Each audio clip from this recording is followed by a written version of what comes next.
નમસ્કાર મિત્રો, જય શ્રી કૃષ્ણ, હર હર મહાદેવ। સ્વાગત છે તમારું મારા આજના ખાસ વિડીયોમાં। આજે તમને જણાવવા આવ્યા છીએ કે કાળઝાળ ગરમીમાં શરીરને ઠંડક આપે તેવા 100 વર્ષ જૂના આપણા દેશી ઉપાયો। જે દેશી ઉપાયો અપનાવવાથી આપણા શરીરને કોઈ નુકસાન નહીં થાય અને શરીરની ગરમી પણ ઓછી થશે। તો પહેલું છે માટલાનું શીતળ જળ। જી હા દોસ્તો, ઉનાળાની શરૂઆત થાય એટલે આપણે નવું માટલું લાવીએ છીએ અને એ પાણીમાં માટલું ભરીએ છીએ માટલામાં, તો પાણી ઠંડુ થાય છે।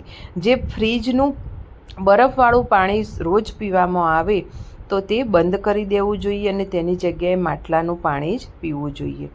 માટલાનું પાણી કુદરતી રીતે ઠંડુ થાય છે, જેમાં માટીના જે આપણી જે માટીના અમૂલ્ય તત્વો હોય છે જેના અંદર ભળે છે અને શરીરમાં જે પિત્તની પ્રકૃતિ હોય તો પિત્ત પણ શાંત થાય છે। અને ફ્રીજનું પાણી જો આપણું ગળાને આંતરડાને નુકસાન પહોંચાડે છે, જ્યારે માટલાનું પાણી પાચન તંત્રને મજબૂત બનાવે છે, શરીરમાંથી ગરમી, કબજિયાત ને જળમૂળથી દૂર કરે છે। અને જે લોકો મેદસ્વીતા, જે લોકોનું વધારે જાડા થઈ જતા હોય એ લોકોએ પણ માટલાનું પાણી ચોક્કસ પીવું જોઈએ, ફ્રીજનું પાણી પીવું જોઈએ નહીં। ટ્રાય જરૂર કરજો આ વાતનો।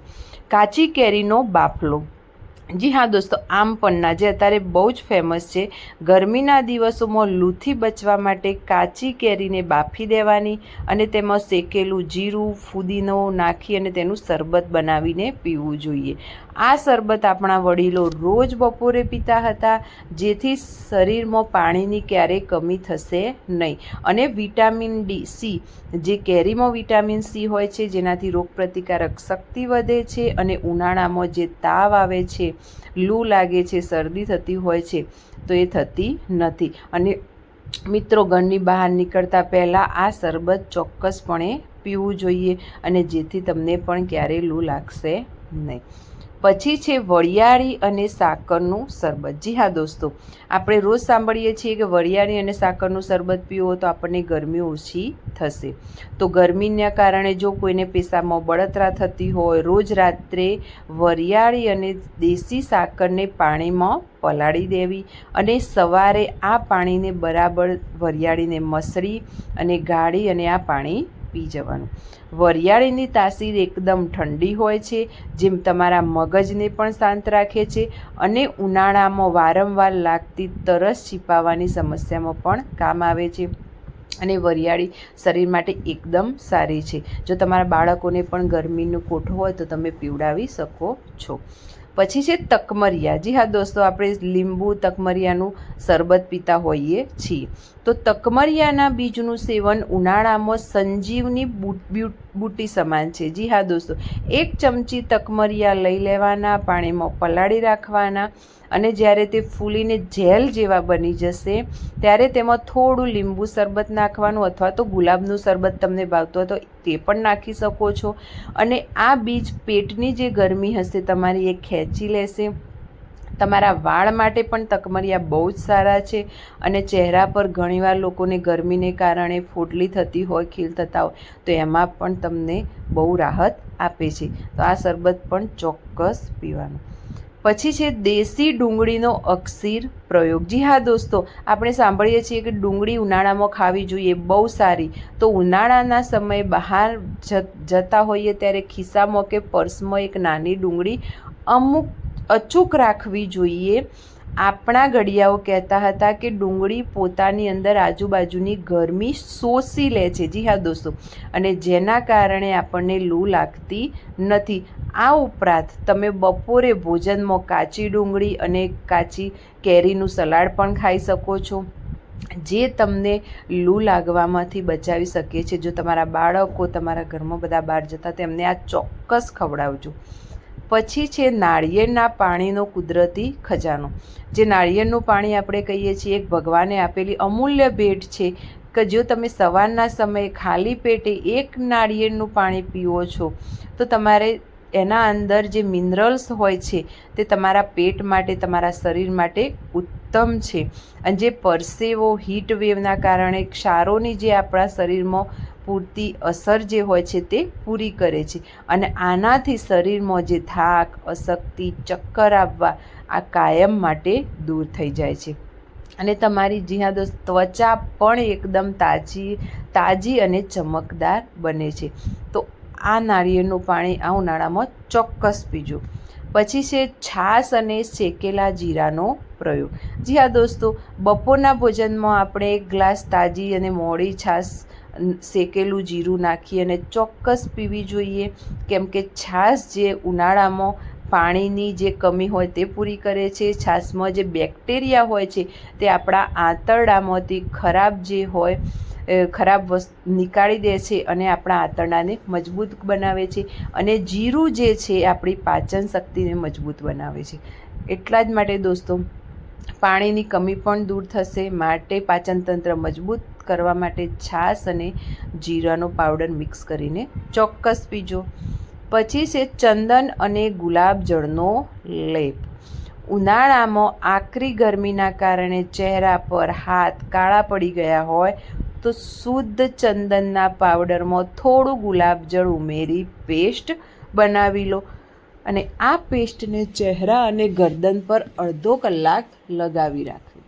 ત્વચાની અંદર સુધી તે ડીપ કુલિંગનું કામ કરે છે. જી હા દોસ્તો, ચંદનની તાસીર ઠંડી હોય છે, જે તમને તડકામાં દાઝી ગયેલી ચામડીને રિપેર કરે છે અને કુદરતી રીતે ગોરો નિખાર આપે છે. જે તમારું સનબર્ન થયું હોય તે પણ તમારું દૂર થાય છે.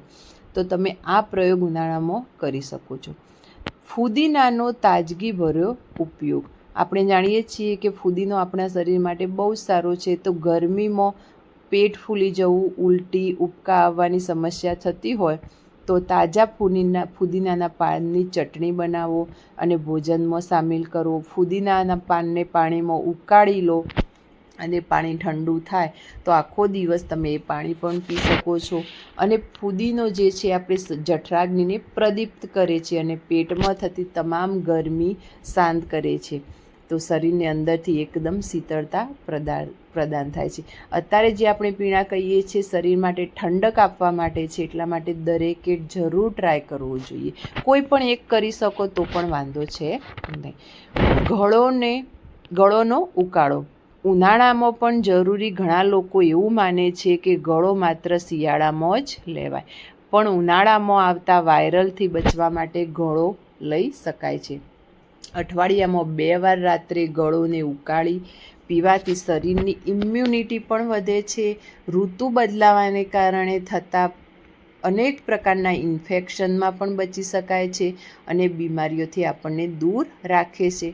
અને ગળો તો એક પ્રકારનું અમૃત સમાન છે, જે ઘણા રોગોમાંથી બચાવી શકે છે. પછી છે જવનું પાણી. જી હા દોસ્તો, જવનું પાણી અને તેની તાકાત બહુ જ છે. જે લોકોને ગરમીમાં પથરીનો દુખાવો ઉપડતો હોય, પેશાબ અટકીને થતો હોય તો તેમના માટે જવનું પાણી શ્રેષ્ઠ ઔષધિ છે. જી હા દોસ્તો, 2 ચમચી જવ લેવાના, રાત્રે તેને પાણીમાં પલાળી દેવાના અને સવારે ઉકાળી તેને ગાળીને પી જવાના. તો તમારી કિડનીની સંપૂર્ણ સફાઈ થશે. આ કૃત્રિમ મૂત્રલ છે, શરીરમાંથી તમામ ઝેરી તત્વોને બહાર કાઢી દે છે અને તમારા યુરિન રિલેટેડ કોઈ પણ જે સમસ્યા હોય તો તેમાં આરામ મળે છે.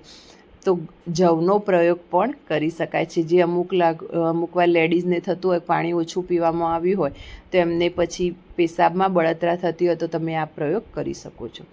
સુતરાઉ અને આછા રંગના કપડાં. ચુસ્ત અને સિન્થેટિક કપડાં પહેરવાનું ટાળવું જોઈએ. તેના બદલે ખાદી કે શુદ્ધ સુતરાઉ કોટનના આછા રંગના કપડાં પહેરવા જોઈએ. આપણા વડીલો હંમેશા સફેદ કપડાં જ પહેરતા હતા, કારણ કે તે સૂર્યના કિરણોને પરાવર્તિત કરતા હતા. ખુલ્લા કપડાં પહેરવાથી પરસેવો સુકાઈ જાય છે અને ચામડીના કોઈ રોગ થતા નથી.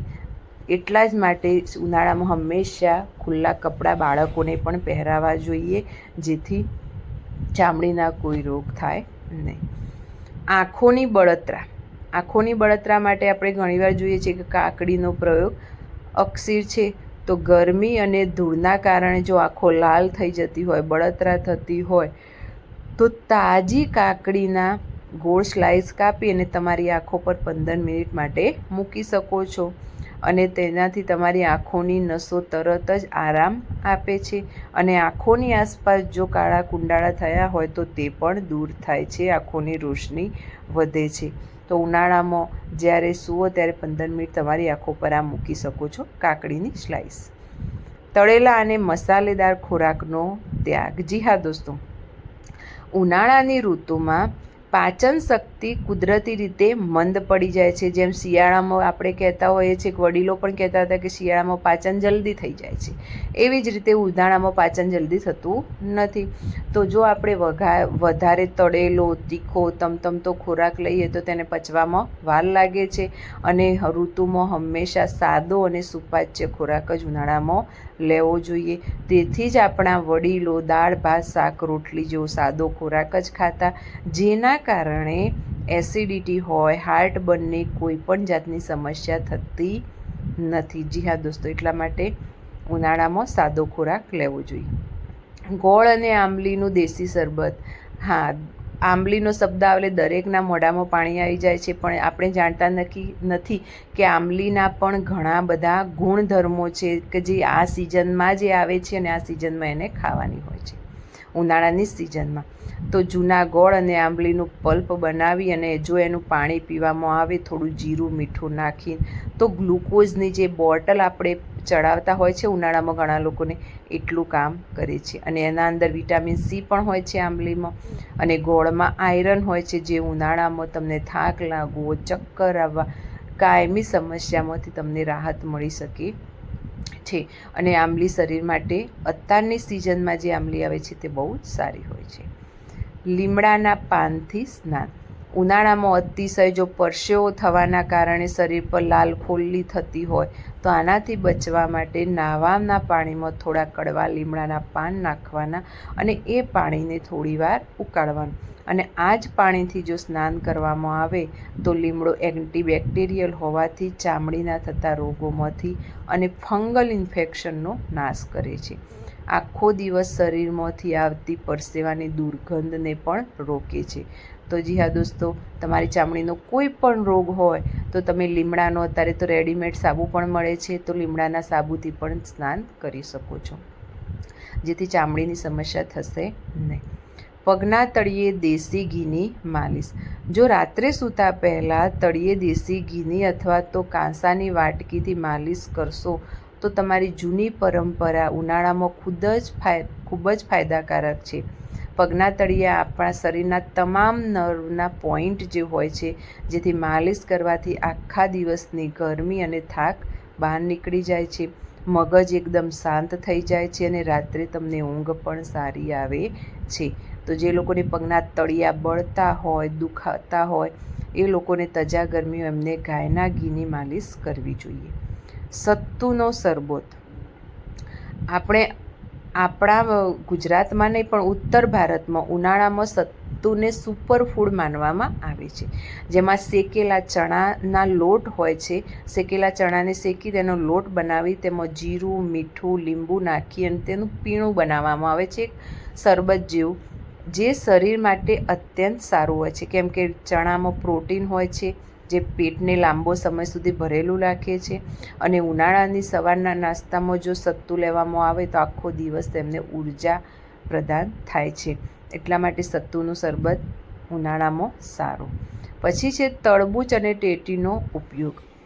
આપણે જાણીએ છીએ કે તરબૂચ, ટેટીમાં પાણીની માત્રા વધારે હોય છે, તો ઉનાળામાં ઋતુમાં કુદરતે આપણને પાણીથી ભરપૂર ઘણા બધા ફળો આપ્યા છે.